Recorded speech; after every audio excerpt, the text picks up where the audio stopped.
Hi there, it's Donna from Taffy Crafting, and I know it's been such a long time since I last did a video. Life is just a little bit busy at the moment, but I thought with February, new month, let's just try and put some more content out there. If you've not come across me before, my name's Donna. I'm an independent Stampin' Up demonstrator, and I'm based in Mid Wales in the UK. And I just love to papercraft and to demonstrate that on YouTube using current up-to-date Stampin' Up products. And today was an absolute first for me, and I made a couple of shaker cards.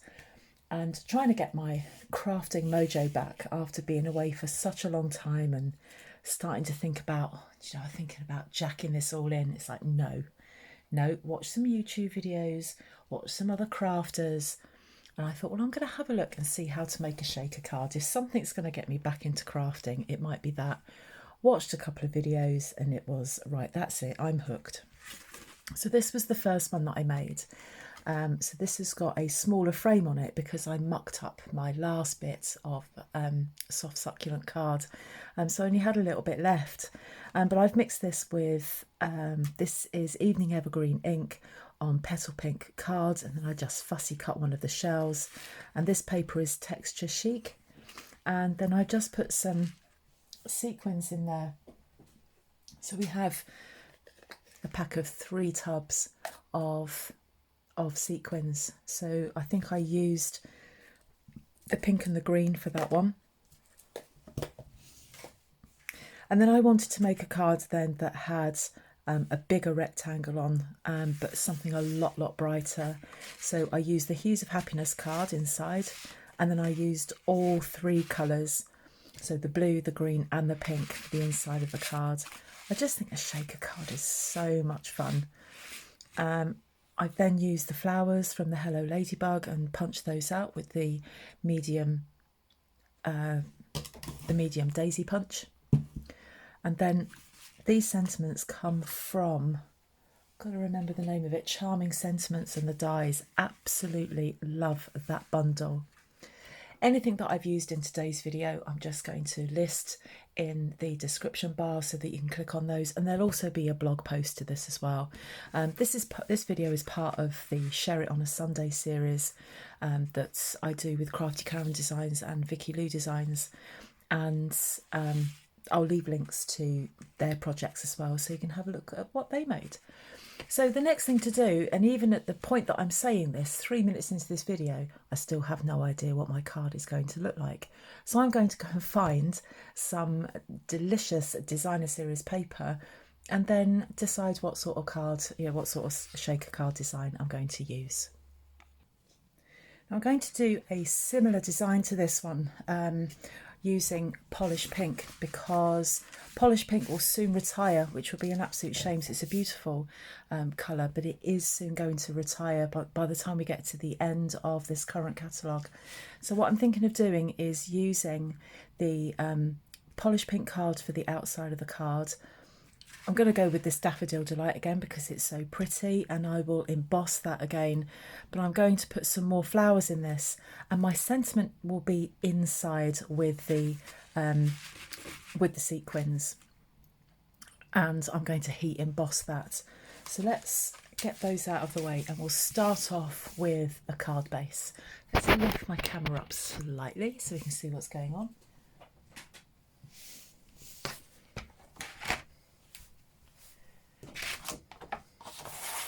So on the long side, I'll trim that down to 5 3/4. So these are UK measurements. You might want to adapt them if you are using any other size A4. And then I'm going to score this at 4 1/8. And then that will give me my card base.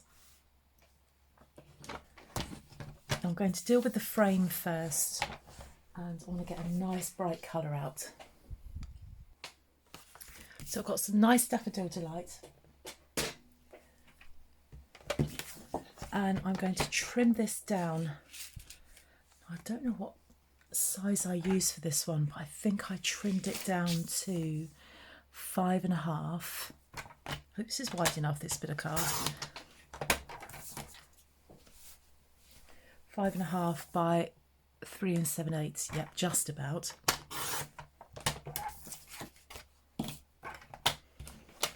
And the next thing I'm going to do is run that through the embossing folder. I'll do that off camera because when I get my big shot out, it just shakes the table, it shakes the camera, and it's not particularly pleasant to see. And I'm going to run it through this embossing folder. This has been around for quite a while now, but it's such a lovely embossing folder. Just, I don't know if you can see that on there, but just some really lovely flowery designs. And because I'm going to be using a flower design on this to decorate it, it looks a bit flat if you don't emboss it. You don't have to emboss it.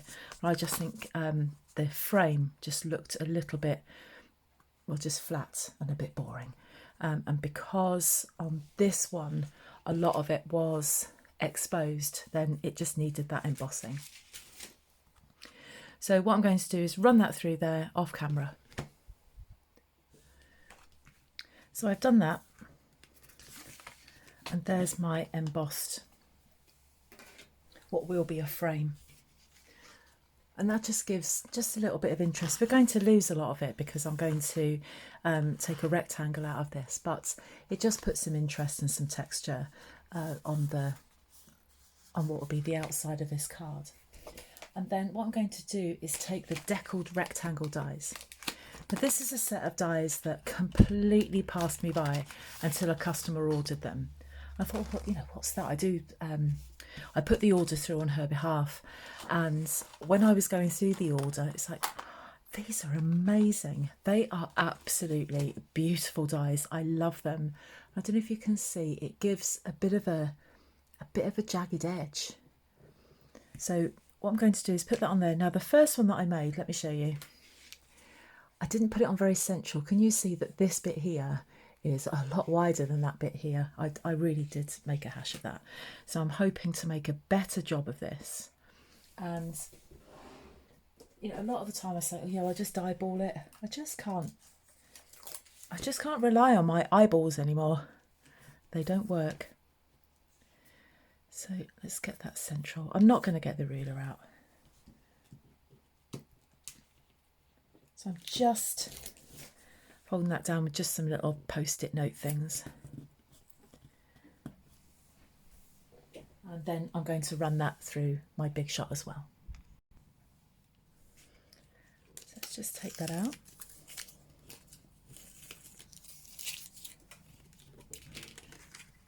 I've got that to use for another project, and can you see, I don't know if you can see that. I really love the finish on that, and that's a far better central frame, which will sit eventually on my card like that. But what I want to do is put a white background. I want it to be white. I want it to stand out, and I'm going to heat emboss a sentiment inside. So what I'm going to do is start off by putting some acetate on the other side of this, and then I'm going to put my sentiment on there so it shows the other side. So that's the couple of bits that I need to do there before we decorate the card. And the reason for me doing a shaker card today, one, I've always wanted to do it, and secondly, to show you how straightforward it is. I was always scared of doing shaker cards, and actually one video in and that was it. I kind of knew what I was doing, or the technique that I could use. So I hope this does the same for you as well. If you ever thought, I can't do a shaker card, yeah, you can. You just need a lot of extra bits. That's the only thing about it. You need to be able to create a window. You need the sticky pads that you can put behind the frame, and you need the acetate as well. So you do need a lot of extra stuff for it. So that's, I think, what makes it complicated is all the extra gubbins you need to go with it. So the next thing I'm going to do is get some acetate to put behind my window. You might not be able to see this, you might just be able to grab that. So I've got a piece of acetate here, Stampin' Up! Acetate, and they're called window sheets. They are two 12 by 12 pieces of acetate. And I've cut a piece down to, what did I do, 3 3/4 by 5 3/8. And then just so that it sits just slightly in, it's just slightly smaller than my window, or than my frame. So what I'm going to do is stick that to there. And the way in which I'm going to do that, I prefer tear and tape for that particular process. So let's find my tear and tape.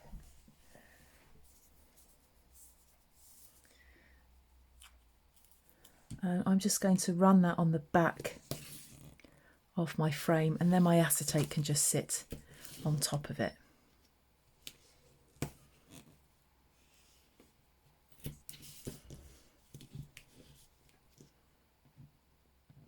So perhaps let me know in the comments if you've made one of these before. Do you like making shaker cards? Are you scared of making shaker cards? Can I inspire you to make a shaker card? I know it's taken me ages. I'm literally 7 years into paper crafting. Been a Stampin' Up demonstrator on and off for the last, what is it, 6 years? And this is the first time I've done one. I don't know why it's taken me that long to do it.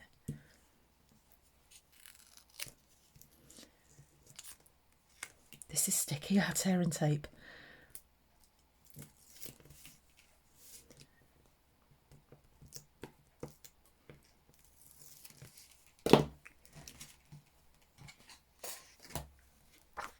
And the other thing as well is when you put your acetate down, you then can't find it. Right, so there's that. I would also say as well, just a bit of a tip, is to keep this clean, keep it to one side. It just, your fingerprints and everything just transfers straight onto it. So make sure your hands are clean. I mean, that kind of goes without saying for crafting, but just make sure your hands are clean, that they don't have any, you don't have any ink on them. So there we go, we've got that. I think mine, no, I thought that was actually running over the edge. It isn't, that just fits, and I've just spotted a big fingerprint. So there we go, so there's the acetate behind my frame, which is going to eventually sit in there. Now before I do that, now I could leave that like that. Oh, now I don't know. I'm actually going to, yeah, I'm going to put the sentiment on the pink. I just think that's going to look better. So let's do that. I do love it when things just completely change. So what I'm going to do is find my sentiment. I've got to make up my mind which one I want. This is going to be a birthday card. And then I'm going to cover it in, I think, silver embossing powder, and heat set that before I then put my frame on top of it. So I need to go and find a sentiment. I think I'm going to use framed florets, which has wishes for a beautiful birthday. I love that sentiment, and there's my stamp that is so stained because I've used it so often, and I've only had this I think since November, but that's the one that I'm going to use, and I'm not going to put anything else on this. It's such a lovely big sentiment that I just want that in the middle of it. So let's get my ink block and put that on there ready. Now, when we are heat embossing, we need to prep our area first, and I also need some Versamark. So I'm going to get my embossing buddy, which actually isn't current anymore. We're not selling the embossing buddy, which I was really surprised that that went. I'm going to see if in the catalogue we have an alternative, but I don't think we do. But it's worth having a look in the section, you know, that we use for all of our accessories and things, but I don't think there is. I'm just having a very quick look, so I'm just going to have to use my old embossing buddy. No, I'm looking at the page and there is nothing there. So the reason for an embossing buddy is just to take all of the grease off of this, because when you start throwing embossing powder on this, it will stick to anything that's got any sort of grip on it, and that includes any kind of grease from your hands. Our hands are naturally a little bit on the oily side, and as soon as you put your hands on there, then the card is just going to absorb any moisture from your hands, and then the embossing buddy is going to stick to that. It also removes any static, which is also the other thing that embossing powder loves to stick to. So until Stampin' Up come up with a alternative to the embossing buddy, I'm just going to use mine on there just to remove.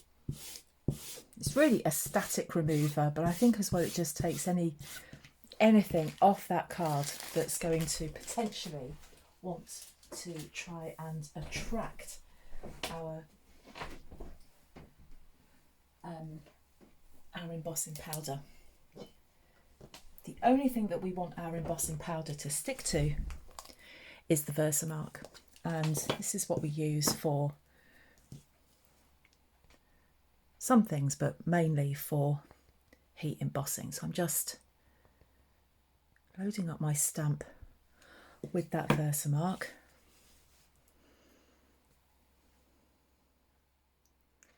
Getting it as central as I can without putting my head over it.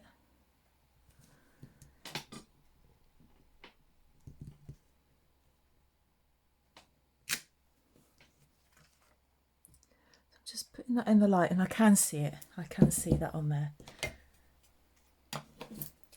Now, whenever I'm using embossing powder, I always grab myself a little bit of scrap paper. This is just printer paper.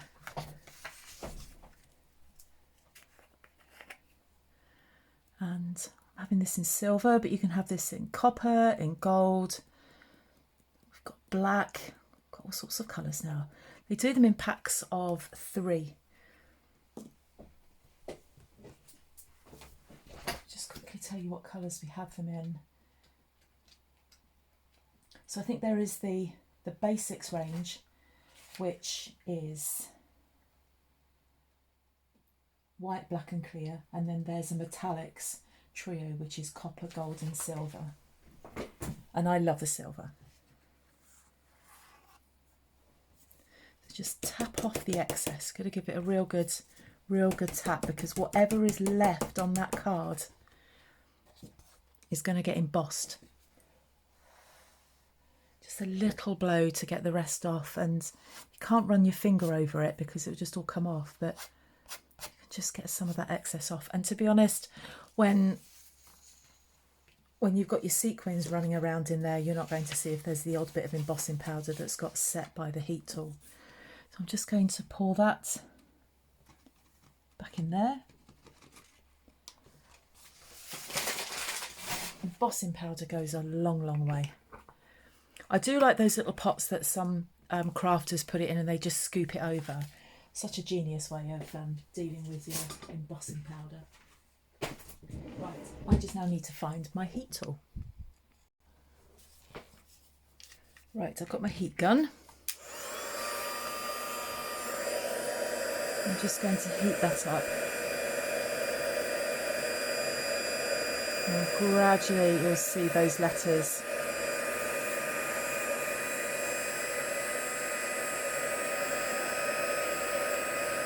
oh, that was quick in the end.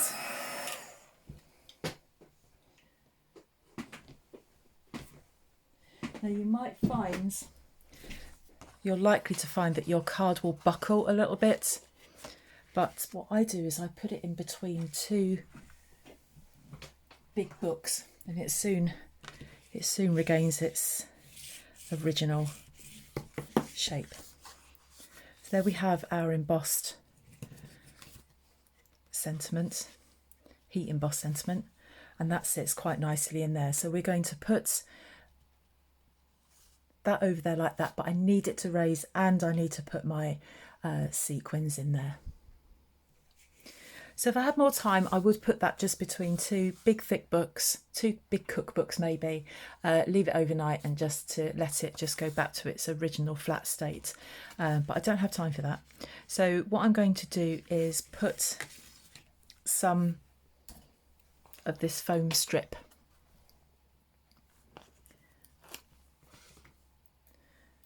just around the outside. So I'm doing it about halfway between the edge and my frame. I'll put that there like that. So that's just the last bit of one that I used. And don't forget you can use the outside edges of these as well. I'm just going to take a whole strip of that off. Now you can, so so they butt up against each other nicely. You can just bend this round if you want to, so I'll show you, you can do that. It's quite pliable.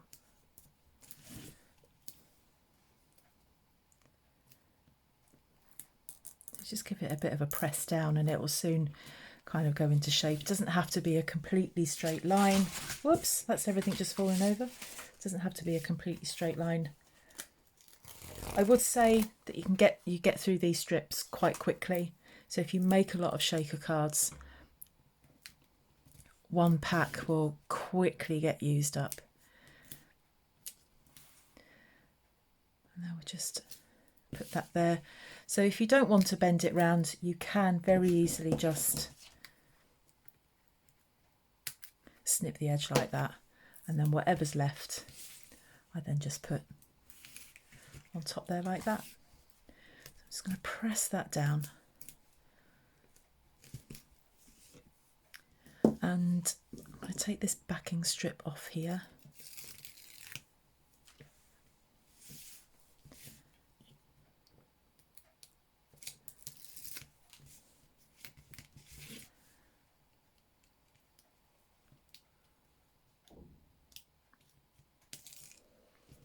Okay, so before I put that on, I need to just pile up some sequins on top of that, and I'm going to go, I think I'm just going to go for a mix of colours. I think the pink might just get lost, so I think, oh, let's just have blue against the pink, against the yellow. I'm just going to put those in the middle there, they do scatter a little bit.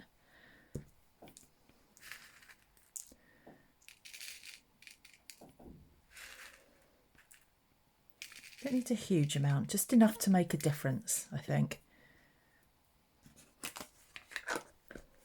Put that top on before there is any accidents, and then pick up your frame. Just make sure you've got everything brushed into the middle. Turn it over, and then it's very difficult for me to check this is central because I can't get my head over the top of this, otherwise you get to see it on camera. I'm just going to put that over there like that. I think I've got that. Carefully spread it down. And there you have your shaker card.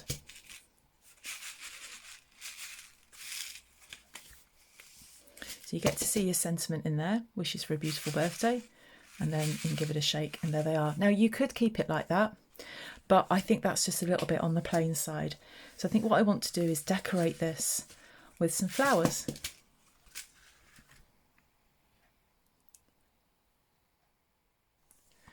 Now I'm going to go back to this flower on here just because it's so cute. And we have a punch that goes with it. So I'm going to stamp this with Polish Pink onto some Polish Pink card. And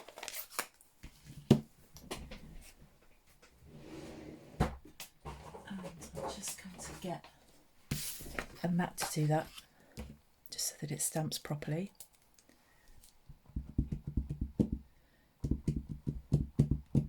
Sorry, stamping that is making my table wobble. And I don't know how many I'm going to do. I'm going to start off with 2 flowers, one in either corner, and see how that looks.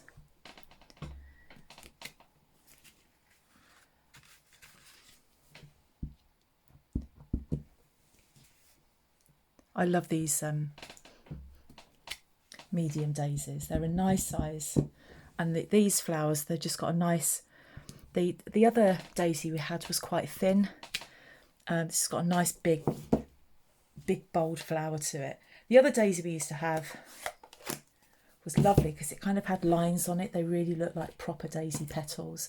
This is just a completely different type of flower to that one. So now my light's not very good in here, so I'm hoping I've got that.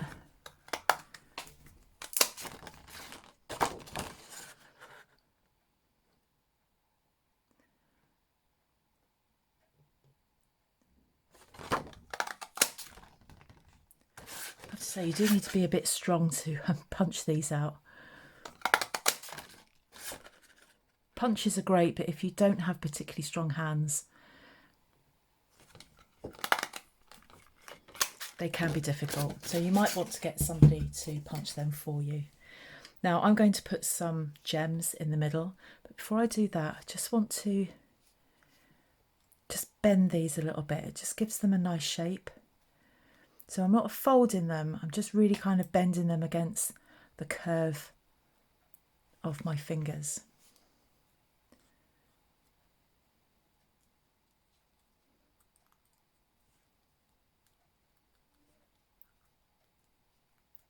So I hope you've all been well while I've been away, and that you've all been crafting.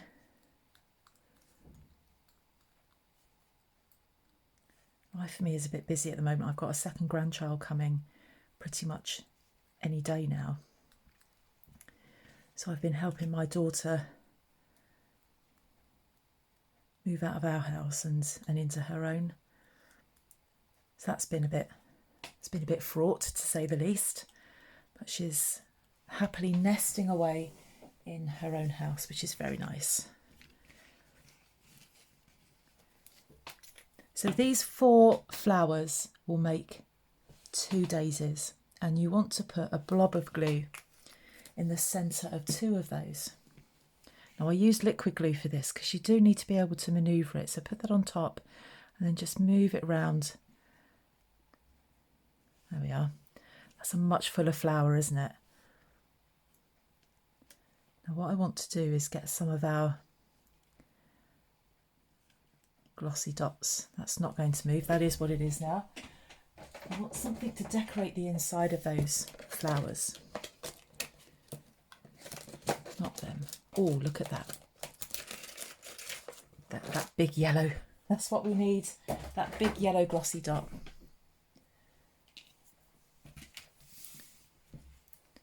So I've got my take your pick tool, and that yellow just goes beautifully with the yellow that's on the card.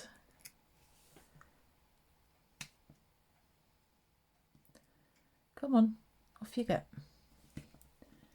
Doesn't want to come off. There we are.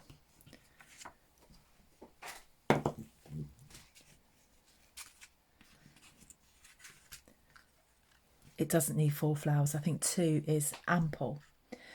So let's get my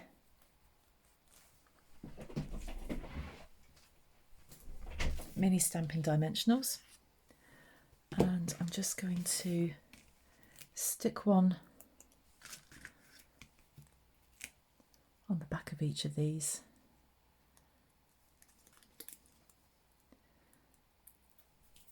Lift off the backing. I just want to curve that up again before I put that down. So one on that corner there.